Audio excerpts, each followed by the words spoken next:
सर्वांना नमस्कार। आपली शाळा हे यूट्यूब चॅनल आपले सहर्ष स्वागत करत आहे। आपण सर्वजण अनेक दिवसापासून केंद्र प्रमुख परीक्षेच्या प्रतीक्षेत होतो। तर आज एक महत्त्वपूर्ण महाराष्ट्र राज्य परीक्षा परिषदेचे एक निवेदन प्राप्त झाले आहे आणि या निवेदनामध्ये केंद्र प्रमुख परीक्षा केव्हा होणार आहे, त्यासाठी नक्की आपण अर्ज केव्हा करायचा आहे, तसेच यापूर्वी ज्या उमेदवारांनी अर्ज केला आहे त्यांना पुन्हा अर्ज करण्याची गरज आहे का, केंद्र प्रमुख परीक्षेसाठी नक्की अभ्यासक्रम कोणता असणार आहे, तसेच प्रत्येक जिल्ह्याने किती पदे असणार आहेत याविषयीची सविस्तर माहिती पाहणार आहात। तत्पूर्वी आपण जर आपली शाळा या यूट्यूब चॅनलवर नवीन असतील तर सर्वप्रथम या यूट्यूब चॅनलला सबस्क्राइब करायला विसरू नका। चला तर सुरुवात करूया आजच्या व्हिडिओला। दिनांक 29/9/2025 रोजीचं महाराष्ट्र राज्य परीक्षा परिषदेचं एक पत्र आहे आणि या पत्राचा विषय आहे समूह साधन केंद्र समन्वयक म्हणजेच केंद्र प्रमुख मर्यादित विभागीय स्पर्धा 2025 याबाबतचे हे प्रसिद्धीपत्र आहे। तर आता या पत्रामध्ये काय सांगितलं आहे ते आपण सविस्तर पाहूया। तर या निवेदनामध्ये असं सांगण्यात आलेलं आहे की समूह साधन केंद्र समन्वयक म्हणजेच केंद्र प्रमुख मर्यादित विभागीय स्पर्धा 2025 चे आयोजन ऑनलाईन पद्धतीने माहे डिसेंबर 2025 मध्ये करण्यात येणार आहे। म्हणजे केंद्र प्रमुख परीक्षा जी आहे विभागीय ती ऑनलाईन पद्धतीने होणार आहे आणि त्याबाबतचं आयोजन माहे डिसेंबर 2025 मध्ये करण्यात येणार आहे। महाराष्ट्र राज्यातील सर्व जिल्हा परिषदमधील कार्यरत प्राथमिक शिक्षकांना केंद्र प्रमुख पदावर विभागीय मर्यादित स्पर्धा परीक्षेद्वारे नियुक्ती देण्यासाठी समूह साधन केंद्र समन्वयक अर्थात केंद्र प्रमुख मर्यादित विभागीय स्पर्धा 2025 या परीक्षेचे ऑनलाईन पद्धतीने आयोजन 1 डिसेंबर 2025 ते 5 डिसेंबर 2025 या कालावधीमध्ये करण्यात येणार आहे। आवेदनाबाबतची माहिती महाराष्ट्र राज्य परीक्षा परिषदेच्या www.mscepune.in या संकेतस्थळावर प्रसिद्ध करण्यात येत आहे। तर या निवेदनानुसार केंद्र प्रमुख परीक्षा ही 1 डिसेंबर 2025 ते 5 डिसेंबर 2025 च्या दरम्यान ऑनलाईन पद्धतीने आयोजित करण्यात येणार असल्याबाबतचं आपल्याला या ठिकाणी माहिती मिळत आहे। त्या परीक्षेमधून भराच्या पदाचा व इतर तपशील खालीलप्रमाणे आपल्याला देण्यात आलेला आहे, ते आता आपण समजून घेऊया। पहा, पदनाम असणार आहे समूह साधन केंद्र समन्वयक अर्थात केंद्र प्रमुख, की आता आपल्याला माहिती आहे केंद्र प्रमुख या पदाचं दुसरं नाव असणार आहे समूह साधन केंद्र समन्वयक आणि वेतन श्रेणी असणार आहे S15 41,800 ते 1,32,300 दरम्यान आणि एकूण पदसंख्या असणार आहे 2,410। तर या ठिकाणी आपल्याला अनुक्रमांक, विभाग, जिल्हा आणि प्रत्येक जिल्ह्यामध्ये 29/8/2025 रोजीनुसार सद्यस्थितीनुसार किती पदे भरायची आहेत त्याबाबतची माहिती आपल्याला दिलेली आहे। तसंच उर्दू माध्यमात देखील किती पदे भरायची आहेत याबाबतची माहिती दिलेली आहे आणि जे दिव्यांग व्यक्तीसाठी आरक्षण आहे त्या आरक्षणाबाबत देखील माहिती आपल्याला शेवटच्या रखान्यामध्ये दिल्याची दिसून येते। तर आता या ठिकाणी आपण एक उदाहरण समजून घेऊया। पहिला विभाग असणार आपला मुंबईमध्ये ठाणे, पालघर, रायगड हे 3 जिल्हे आहेत। तर ठाणे जिल्ह्यामध्ये एकूण 51 केंद्र प्रमुखाचे पदे भरले जाणार आहेत।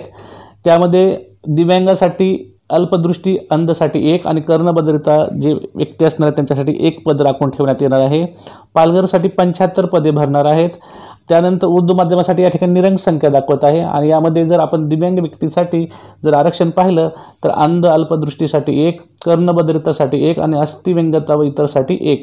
त्यानंतर रायगडमध्ये 114 पदं भरले जाणार आहेत आणि उर्दू माध्यमासाठी 3 पदे भरले जाणार आहेत आणि दिव्यांग व्यक्तीसाठीचं जर आपण प्रकारने भरायची पदे पाहिले तर अंध व अल्पदृष्टीसाठी 2, कर्णबधिरतासाठी 1, अस्थिव्यंगता व इतरसाठी 1 आणि दिव्यांग प्रकारनुसार ड आणि नुसार 1 जागा भरली जाणार आहे।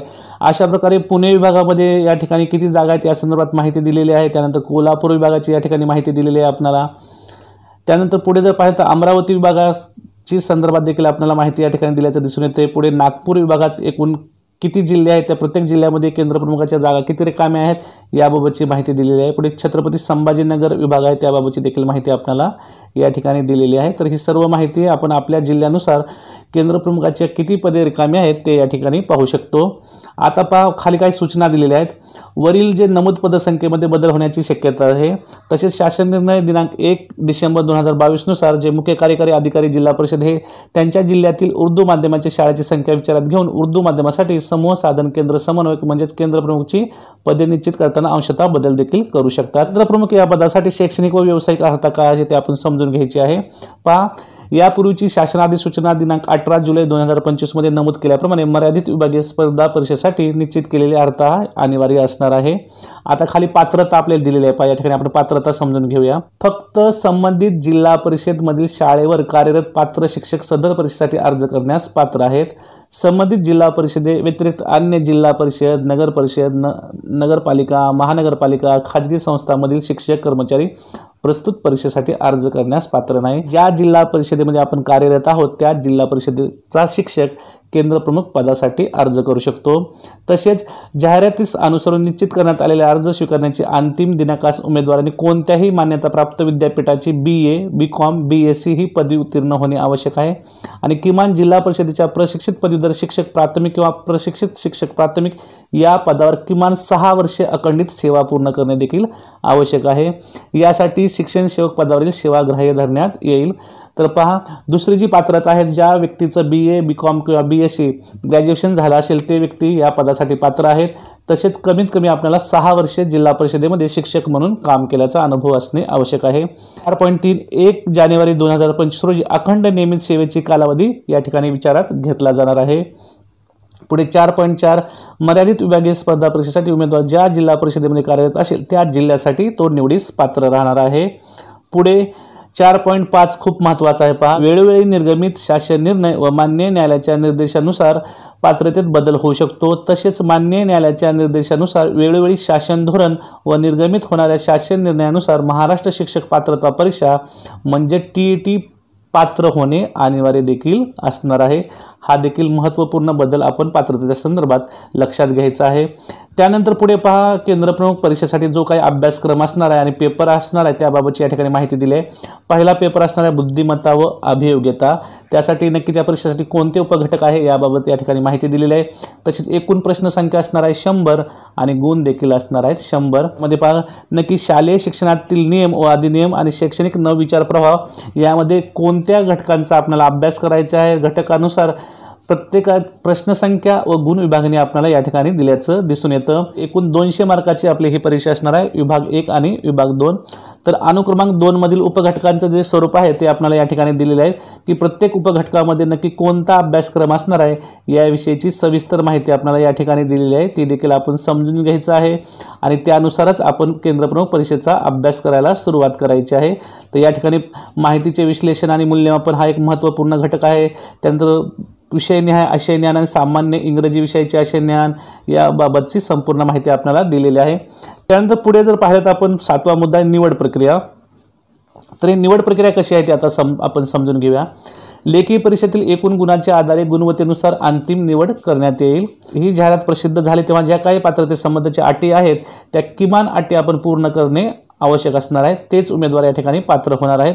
तसेच 7.3 भरती प्रक्रिया दरम्यान अंतिम शिफारस यादी निवड यादी तयार करताना समान गुण करणाऱ्या उमेदवारांना क्रमांकन प्राधान्य क्रमवारी 6 प्रवी शासन निर्णय दिनांक 5/10/2015 शासन पूरक पत्र दिनांक 2/12/2017 तसेच शासनाने वेळोवेळी दिलेल्या सूचनेनुसार निश्चित करण्यात येईल। जर 2 व्यक्ती समान गुण असणार असतील तर त्यांची निवड ही यापूर्वीचे जे वेळोवेळीचे शासन निर्णय आहेत त्यानुसार होणार आहे। आता परीक्षेसाठी अर्ज कशा प्रकारे करायचा आहे ते आता आपण समजून घेऊया। पहा, महाराष्ट्र राज्य परीक्षा परिषदेमार्फत पुरवण्यात आलेल्या www.mscepune.in या लिंकद्वारे 1 जानेवारी 2025 रोजी विहित अर्हता धारण करणाऱ्या उमेदवार आणि विहित पद्धतीने नोंदणी करून आपला ऑनलाईन अर्ज सादर करायचा आहे। तर आपल्याला 1 जानेवारी 2025 रोजी जी आपली अर्हता असणार आहे त्या अर्हतेच्या आधारित आपली ऑनलाईन नोंदणी आपण करायची आहे। तसेच 8.2 पहा, केंद्र प्रमुख या पदासाठी नाव असणार आहे समूह साधन केंद्र समन्वयक। तर यापूर्वी सन 2023 मध्ये केंद्र प्रमुख या पदासाठी महाराष्ट्र राज्य परीक्षा परिषदेमार्फत मर्यादित विभागीय स्पर्धा परीक्षेचे आयोजन करण्यात आले होते आणि काही कारणास्तव ही परीक्षा होऊ शकली नाही।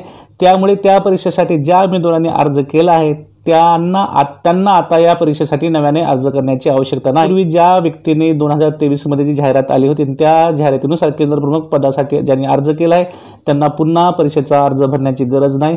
मात्र अर्जामध्ये आपल्या अर्हतेनुसार काही सुधारणा झाली असेल तर त्यामध्ये बदल करणे मात्र आवश्यक असणार आहे।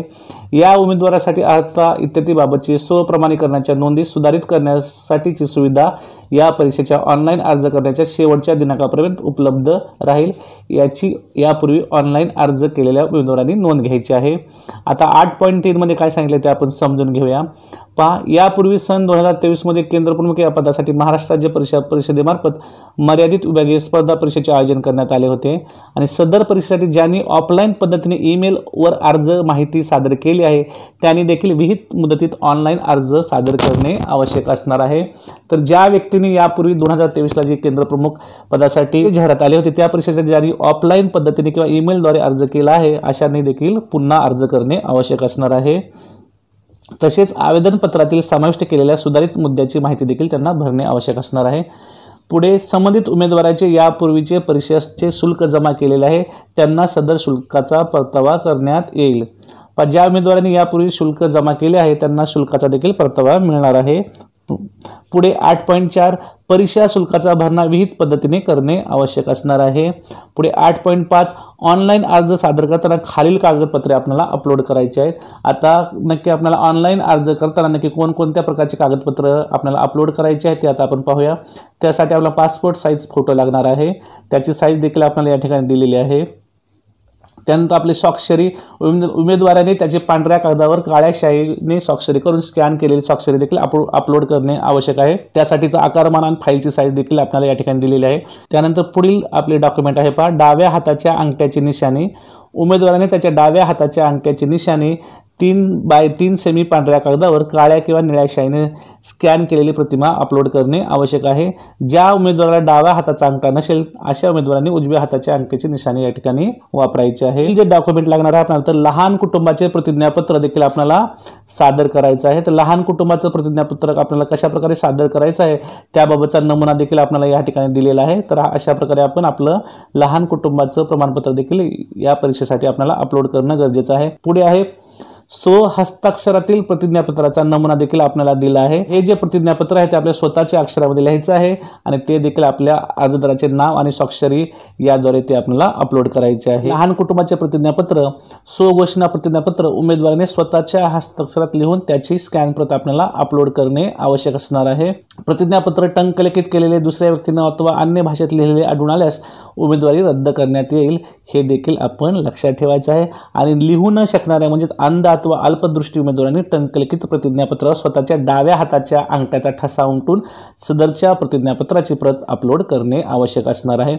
त्यानंतर पुढील डॉक्युमेंट असणार आहे कागदपत्र पहा, स्वहस्ताक्षरातील प्रतिज्ञापत्र उमेदवाराने त्याच्या स्वहस्ताक्षरातील उपरोक्त दोन्ही प्रतिज्ञापत्र 10x5 सेमी पांढऱ्या कागदावर काळ्या किंवा निळ्या शाईमध्ये लिहिलेले एकाच कागदावर अपलोड करणे आवश्यक आहे। त्याचा आकारमान आणि फाईलची साईज देखील आपल्याला या ठिकाणी दिलेला आहे। आता या परीक्षेसाठी आपल्याला किती शुल्क भरायचे ते देखील आपण समजून घेऊया। तर सर्व संवर्गातील उमेदवारासाठी केंद्र प्रमुख परीक्षेसाठी आपल्याला 950 रुपये फी भरायची आहे आणि दिव्यांग उमेदवार असतील तर त्यांच्यासाठी 850 रुपये फी भरायची आहे। परीक्षा शुल्क हे ना परतावा असणार आहे, नॉन रिफंडेबल असेल ते देखील आपल्याला लक्षात ठेवायचं आहे। चौथा मुद्दा, उपरोक्त परीक्षा शुल्काव्यतिरिक्त बँक चार्जेस तसेच त्यावरील देय कर अतिरिक्त असतील हे देखील आपण लक्षात ठेवायचं आहे। आणि 5 विहित मुदतीत परीक्षा शुल्काचा भरणा करू न शकलेल्या उमेदवारांचा संबंधित परीक्षेसाठी विचार केला जाणार नाही। 10 क्रमांकाचा मुद्दा आहे जिल्हा किंवा परीक्षा केंद्र निवड। तर आता जिल्हा व परीक्षा केंद्र बदलाबाबतची विनंती कोणत्याही परिस्थितीत अथवा कोणत्याही कारणास्तव मान्य करण्यात येणार नाही। एखादे जिल्हा परीक्षा केंद्र कार्यान्वित होऊ शकले नाही अथवा एखादा जिल्हा परीक्षा केंद्रावर उमेदवारांना प्रवेश देण्याची क्षमता ओलांडली गेली तर ते जिल्हा किंवा परीक्षा केंद्र निवडलेल्या उमेदवारांची बैठक व्यवस्था दुसऱ्या जिल्हा किंवा परीक्षा केंद्रावर करण्यात येईल हे देखील आपण लक्षात ठेवायचं आहे। आता या ठिकाणी आपल्याला अर्ज सादर करण्याची प्रक्रिया आणि कालावधी दिलेला आहे तो आपण समजून घेऊया।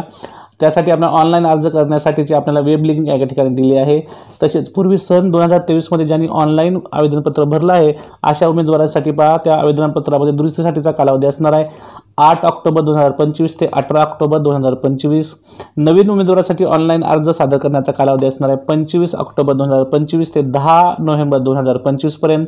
आणि ऑनलाईन पद्धतीने विहित परीक्षा शुल्क भरण्याची अंतिम दिनांक असणार आहे 10 नोव्हेंबर 2025 रात्री 23:59 वाजेपर्यंत म्हणजेच 11:59 पर्यंत।